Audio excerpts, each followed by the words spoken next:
오늘 우리에게 주신 하나님의 말씀, 우리가 함께 나눌 말씀은 누가복음 5장 27절에서 32절 말씀입니다. 누가복음 5장 27절에서 32절 말씀 제가 봉독해 드리도록 하겠습니다. 그 후에 예수께서 나가사 레이라 하는 세리가 세관에 앉아 있는 것을 보시고 나를 따르라 하시니 그가 모든 것을 버리고 일어나 따르니라. 레이가 예수를 위하여 자기 집에서 큰 잔치를 하니 세리와 다른 사람들이 많이 함께 앉아 있는지라. 바리새인과 그들의 서기관들이 그 제자들을 비방하여 이르되 너희가 어찌하여 세리와 죄인과 함께 먹고 마시느냐. 예수께서 대답하여 이르시되 건강한 자에게는 의사가 쓸데없고 병든 자에게라야 쓸데가 있나니 내가 의인을 부르러 온 것이 아니요 죄인을 불러 회개시키러 왔노라. 아멘. 오늘 본문 말씀을 사제의 은총에 감사하자는 제목으로 함께 말씀을 나누도록 하겠습니다. 오늘 말씀은 크게 두 단락으로 나눠서 보고자 합니다. 첫 번째 단락은 27절에서 28절 말씀입니다. 이 단락을 예수님을 레이가 무엇을 하고 있을 때 부르셨나요? 키워드는 일할 때, 부르심, 순종이라는 것입니다. 자, 27절 말씀을 보십시오. 그 후에 예수께서 나가사 레이라 하는 세리가, 이 레이라 하는 세리가 바로 마태입니다. 마태복음의 저자인 마태예요. 이 사람의 직업은 뭐였냐면 세리였습니다. 세금 걷는 사람이었어요. 근데 이 세금을 내는 주체가 어디였습니까? 로마였습니다. 그래서 사실 세리는 사람들이 가장 미워하는 직업이었습니다. 왜? 본질적으로 이들이 로마의 앞잡이였기 때문입니다. 그래서 자기 백성들을 괴롭히고 도리어 로마에게 이익을 주는 그런 존재들. 그래서 남자 중에선 세리, 여자 중에선 창기. 이 두 직업이 사실 예수님이 오셨을 때 그 시대에서 가장 비난받는 직업이었습니다. 가장 비천한 존재들이었어요. 그런데 이 사람을 이 세관에 앉아서 일하고 있을 때 어떻게 했어요? 부르셨어요. 나를 따르라. 나를 따르라. 우리가 이번 주 말씀을 통해서 계속 확인하는 것처럼 예수님은 우리를 구원하시는 데 포커스를 두고 계십니다. 그래서 납병 환자 같은 경우도 예배자의 자리를 회복해야 되기 때문에 죄의 문제를 해결받고 예배자의 자리를 회복하고 그 안에서 예수님을 향한 하나님의 뜻, 예수님을 통해서 이루시고자 하시는 하나님의 뜻인 구원의 역사를 받아들여야 되기 때문에 예배자의 회복을 더 중요하게 여기셨고, 어제 중풍병자 같은 경우도 예수님께서는 그 육체 질병을 고치는 것보다는 영혼을 고치시는 것, 죄의 문제를 해결해 주시는 것, 그래서 죄를 용서함을 받았다라고 선언하는 것이 더 중요함을 우리가 확인했습니다. 그렇기 때문에 예수님이 그 제자들을 부르실 때에도 그들이 원래 있던 비천한 자리, 연약한 자리, 어리석은 자리, 낮은 자리, 그것도 중요하지만 무엇이 더 중요했어요? 그들의 영혼을 구원하는 걸 더 중요시 여겼어요. 그들이 하나님 나라의 백성 되는 것을 더 중요시 여겼습니다. 그래서 자격에 상관없이 부르십니다. 부르셔서 그리스도의 복음을 통해서 하나님 나라의 천국 복음을 통해서 구원받기를 원하십니다. 그런데 너무나 놀라운 역사가 있습니다. 너무나 놀라운 역사가 있어요. 바로 28절입니다. 그가 모든 것을 버리고 일어나 따르니라. 이 부분은 우리가 다시 한번 생각해보고 말씀 안에서 다시 한번 묵상해 봐야 되는 것입니다. 우리가 2월 달에 누가복음 말씀을 통해서 하나님의 비유인, 천국의 비유인 씨 뿌리는 자의 비유가 나타납니다. 근데 이 씨 뿌리는 자의 비유를 보면은 말씀은 들어가요. 하나님의 말씀을 예수님을 통해서 우리에게 공급해 주십니다.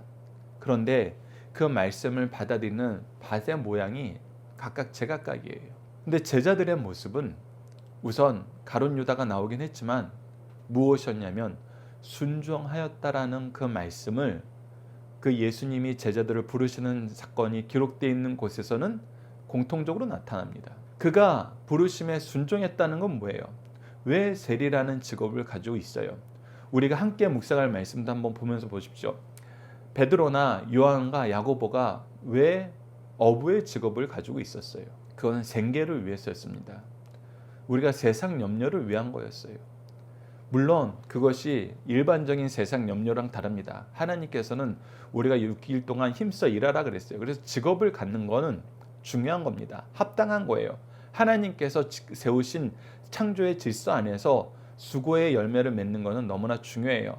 그래서 우리가 2024년 표 예배로 교회로 나오는 길을 평탄하게 하소서라고 했을 때 우리가 마지막으로 살펴본 128편 말씀, 시편 128편 말씀 안에서도 우리가 무엇으로 먼저 복을 누려요? 우리가 수고함으로, 일함으로 복을 누리는 것이 첫 번째 모습이에요.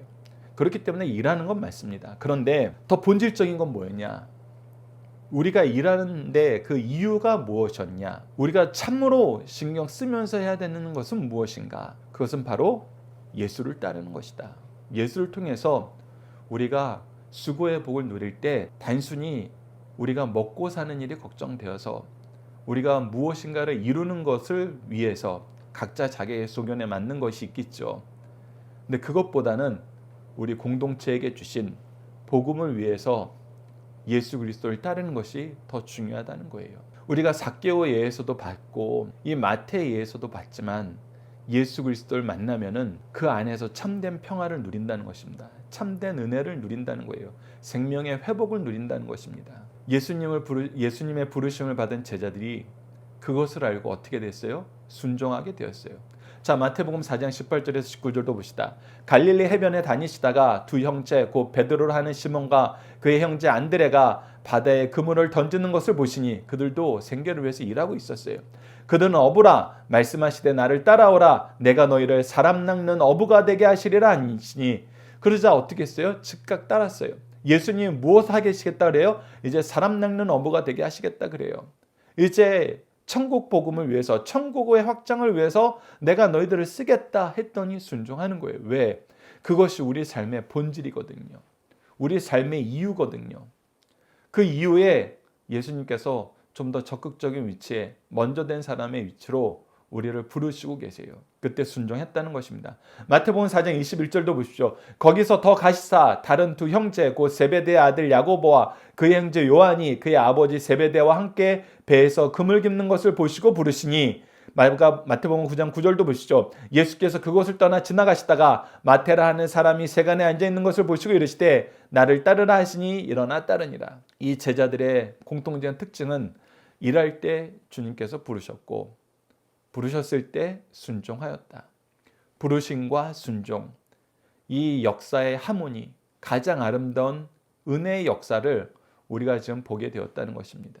우리가 이 일이 이루어질 때 미리 이루어졌던 일들이 무엇인가요? 이 부르심에 순종하게 하시기 위해서 예수님이 먼저 행하셨던 것, 우리가 마태복음을 통해서도 잘 나타나지만 예수님은 먼저 가르치시고 선포하시고 고치신 일을 통해서 예수께서 그리스도이심을 우리에게 끊임없이 보여주고 있습니다. 그래서 항상 부르시는 분이 먼저 일하세요. 먼저 일하신 분이 먼저 섬깁니다. 먼저 부르시는 분이 더 사랑하세요. 그것이 믿음의 가문과 교회의 특징이라는 거예요. 그래서 여러분들이 이 말씀을 보실 때 우리가 일할 때 열심히 수고할 때 부르시는 주님을 통해서 첫 번째 우리가 얻어야 될 교훈은 우리는 항상 근면성실하게 일해야 된다. 그것이 창조의 질서 안에서 우리가 먼저 행하고 있어야 될 일들이다. 두 번째, 예수님이 그렇게 일하고 있을 때 부르시기 때문에 우리가 열심히 일하지만 두 번째는 무엇이 중요하다? 그의 부르심에 순종하는 것이 중요하다. 그의 부르심에 순종하는 것이 중요하다.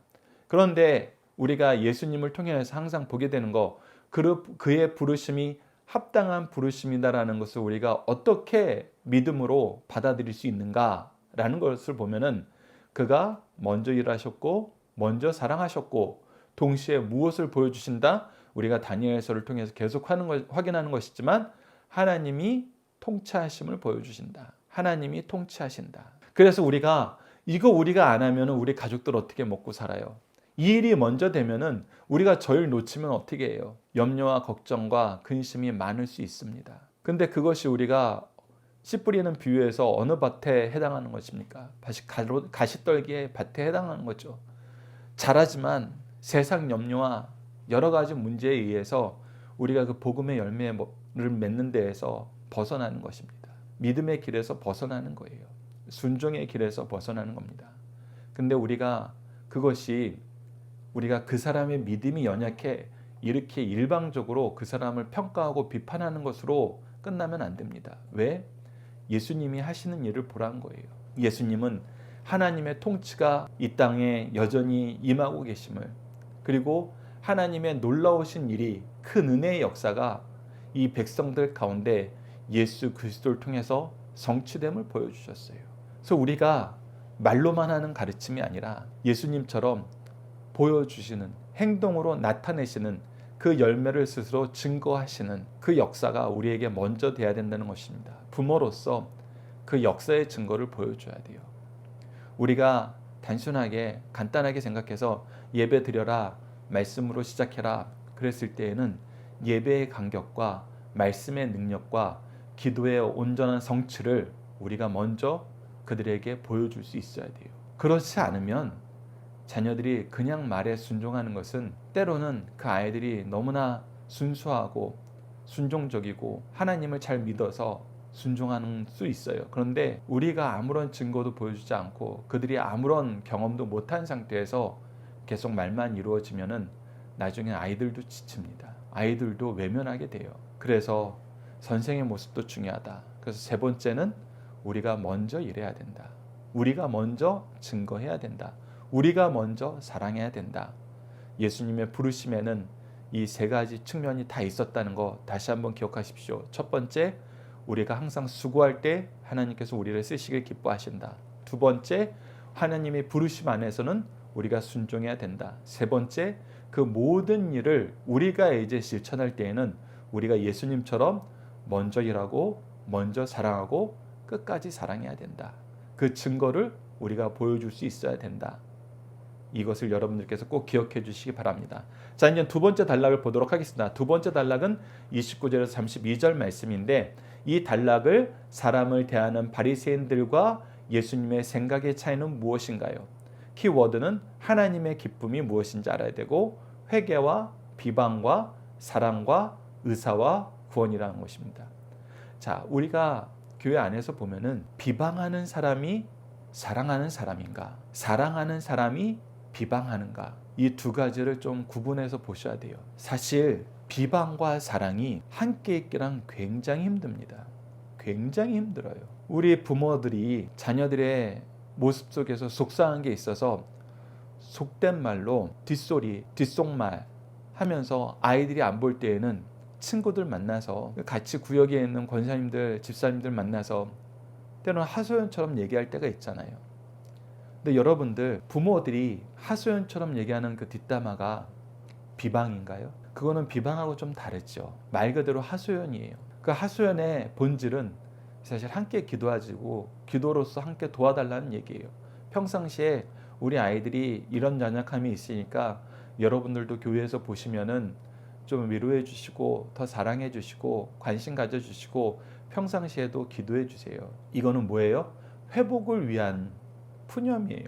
표현력이 좀 우리가 지혜롭지 못해서 그러지만 그것을 표현한 거예요. 비방은 사실 잡아먹으려고 그러는 거예요. 잡아먹으려고 그러는 거예요. 그런데 사랑하는 사람을 잡아먹으려고 그러진 않아요. 사랑하는데 잡아먹으려고 그러진 않아요. 그래서 거짓 선지자들, 거짓 선생들의 특징이 뭐였습니까? 자기 배를 배불리 하려는 이리 같은 자들이란 거예요. 이리가 양 울타리에 침범하는 이유는 딱 하나예요. 잡아먹고 싶어서. 사랑해서 내가 왔어 그러지 않아요. 그래서 여러분들, 이 비방과 사랑은 완전히 대척점에 있습니다. 그래서 내가 봐야 돼요. 나도 스스로를 점검해야 돼요. 나는 비방하는 사람인가, 사랑하는 사람인가. 사랑하는 사람이면 일반 사람들이 비방하는 그 비방을 내가 채워주려고 그래요. 우리 아이가 그 부분이 약하니까, 우리 목사님이 그 부분이 연약하니까, 우리 장로님이 그 부분이 연약하니까, 그러면서 서로의 약점을 감싸주려고 합니다. 서로의 약점을 채워주려고 그래요. 그게 사랑이에요. 근데 비방은 그걸로 계속 불만을 토로하는 거예요. 계속 자기가 너무 마음에 안 드는 일이 있는데 왜 그거를 못 고치는지 난 도무지 이해가 안 간다고, 그러면서 끊임없이 그것을 소문내고 끊임없이 그것을 공격하는 거예요. 여러분, 특히 내가 누군가를 비방할 수 있고 평가할 수 있고 판단할 수 있는 위치에 있다라고 우리가 착각하게 되는 경우가 있어요. 그런 경우가 언제냐면 우리가 부모 되었을 때, 우리가 선생 되었을 때예요. 오늘 본문에서도 그 내용이 나옵니다. 자, 29절 보십시오. 레이가 예수를 위하여 자기 집에서 큰 잔치를 하니, 이 마태가 예수님의 부르심이 너무 기쁜 거예요. 근데 여러분들 이 너무 기쁘다는 부분에 대해서 우리가 지금 현실적인 감각을 통해서 봅시다. 그건 뭐였어요?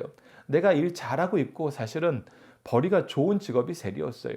그런데 예수님을 만나서 그거 때려친 거예요. 그러니까 우리가 쉽게 생각하면 됩니다. 직장 생활 열심히 하면서 세상적으로는 그래도 돈 잘 번다라는 그런 직장을 가지고 있었어요. 근데 어느 날 갑자기 부르심을 받은 거예요. 소명을 느낀 거예요. 그래서 나 이거 다 내려놓고 신대원 가겠다라고 얘기하고 가족들에게 협조를 구하는 거예요. 그리고 이 말씀을 전하는 것이, 예수 그리스도의 길을 따르는 것이 나에게 너무 행복합니다. 그러면서 자기가 이제 앞으로 가난해질 텐데, 경제적으로 어려워질 텐데 자기 가산을 다 털어서 또 예수님을 위한 잔치를 하는 거예요.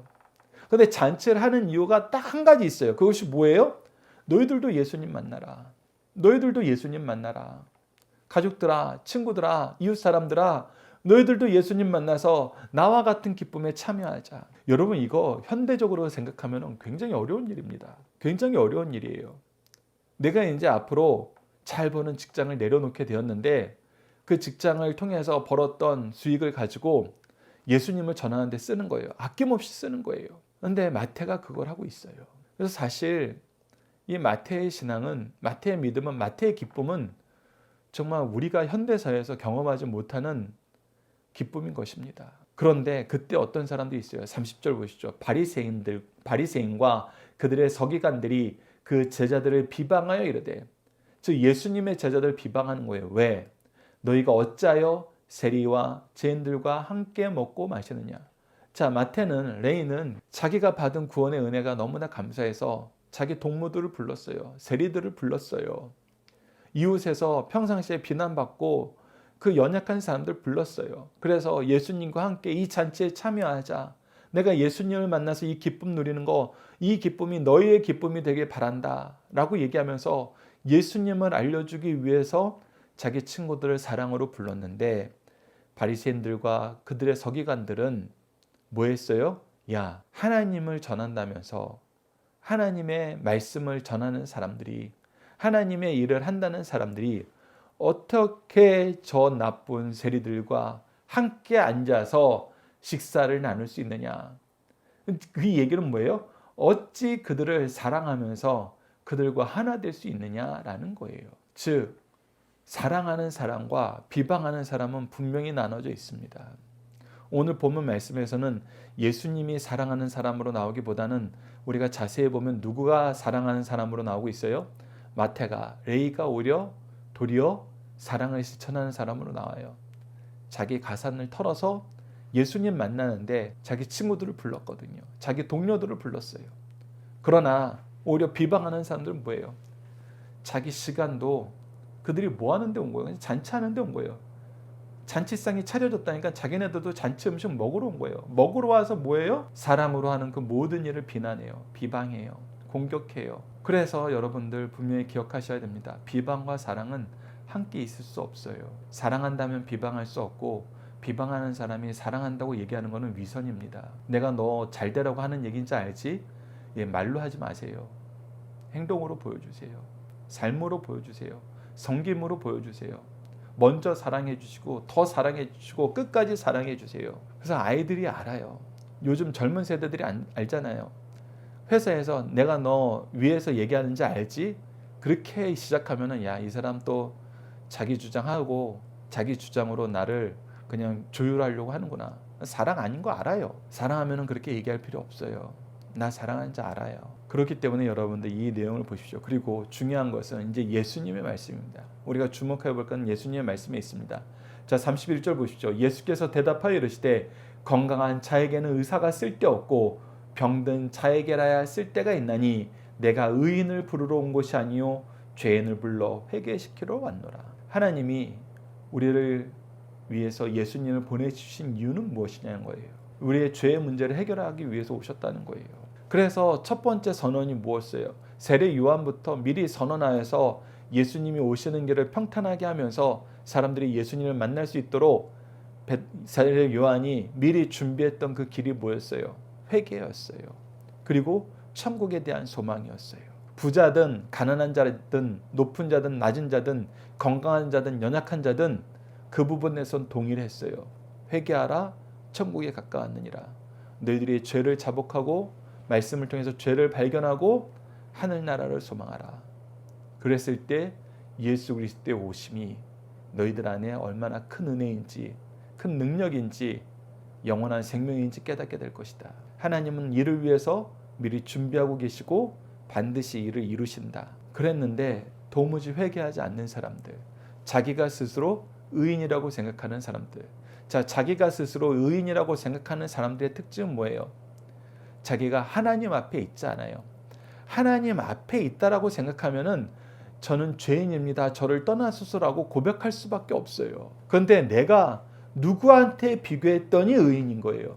저 세리들한테 비교했더니 의인인 거예요. 저 창녀들한테 비교했더니 의인이라는 거예요. 그래서 자기가 죄라는 심각한 질병을 가지고 있는 줄 모르고 자기 눈에는 자기가 겉은 더 멀쩡해 보인다는 거예요. 속은 더 썩어 있어요. 사랑이 없어요. 비방밖에 없어요.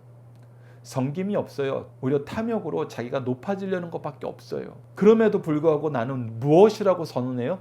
나는 의인이다. 너에 비해서 내가 더 좋다. 세상 사람들 입장에서는 그렇게 보일 수 있어요. 그런데 오히려 그 생각이 무엇을 막아요? 하나님이 치료하실 때 치료의 부르심에 나아가는 걸 막아요. 가장 미련한 거예요. 가장 미련한 거예요. 우리가 육체적으로 연약함이 있어서 우리 대한민국 사회에서 이거 너무나 극명하게 드러나는 것 중에 하나가 이게 있습니다. 내가 평상시에 약한 부분이 있어요. 힘드는 부분이 있어요. 이상하게 컨디션도 안 좋고 얼굴도 푸석푸석해요. 그래서 걱정이 돼서 정기적으로 건강검진하는 분이 있어요. 우리나라는 정말 매년 이 2년에 한 번씩은 건강검진 할 수 있도록 나라에서 제도적으로 뒷받침을 해주잖아요. 그리고 의료보험이 잘 돼 있어서 웬만한 피검사 같은 거 하는 거, 엑스레이 찍는 거, 심지어 이제 CT까지 찍는 것도 의료보험에서 많이 커버를 해요. 그래서 내가 몸이 좀 안 좋으면은 매번 점검할 수 있어요. 그래서 미리 조기에 치료받을 수 있어요. 이것이 나라적으로도 그 사람의 인생에서도 훨씬 더 좋은 거거든요. 이미 병이 심각하게 진행되어서 그 사람 치료하려면 나라 입장에서도 사실 정부 지원금이 더 나가야 되고 그 한 사람으로 인해서 오는 사회적인 문제를 해결하려면 훨씬 더 힘들어요. 그래서 조기에 검진받고 조기에 치료받으라. 이것이 나라를 위해서도 좋고 그 사람의 개인의 인생과 그 가족들에게도 너무나 유익한 거예요. 그래서 그것을 항상 하라 그래요. 그리고 항상 하는 것은 좋다 그래요. 그런데 겉으로 볼 땐 너무나 멀쩡한 거예요. 평상시에도 쌩쌩해요. 그래서 나는 건강하기 때문에, 나는 평상시에 자기관리 잘하기 때문에 난 건강검진 안 받아도 돼. 이러다가 솔직히 특히 암의 특징 중에 하나가 뭐예요? 침묵의 장기라고 불리우는 곳에 암이 발병을 하면은 정말 마지막에 가서야 그 증상이 나타나잖아요.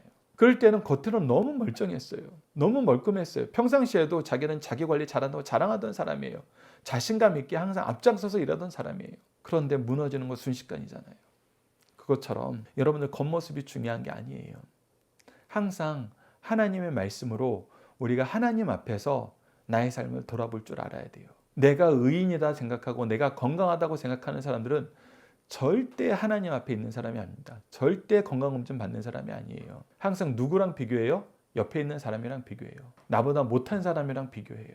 그것이 바로 이 바리새인들의 특징인데 그들이 깨닫지 못하는 건 무엇이다? 하나님의 기쁨이 무엇인지 깨닫지 못한다. 회개의 은혜를 누리는 것을 스스로 거부하고 있다. 그래서 그들이 의사를 거부함으로 생명 얻음을 포기하는 것처럼 그들이 예수 그리스도를 거부함으로 구원받기를 포기하고 있다. 예수님은 지금 이 얘기를 하고 있는 거예요. 그러면서 동시에 우리가 분명히 알아야 될 것이 있습니다. 예수님은 이들을 고치기 위해서 오셨어요. 고치기 위해서 오셨어요. 죄인을 회개하시게 하기 위해서 오셨어요. 어떤 사람은 또 이 말씀을 역으로 이용해서 또 나쁜 짓을 하는 사람이 있습니다. 무엇이냐면 예수님이 죄인들과 함께 하셨잖아. 그러니까 내가 죄인들과 함께 하면서 내가 예수 그리스도가 하신 것처럼 그 일을 할래 하면서 나쁜 짓을 하는 사람들하고 너무 친하게 지내는 사람이 있어요. 근데 여러분들 그것도 틀렸습니다. 왜? 예수님은 분명히 얘기하세요. 내가 무엇하러 왔다? 그들을 회개시키러 왔다. 우리가 그들을 만나서 그들의 기쁨이 충만한 이유는 뭐예요?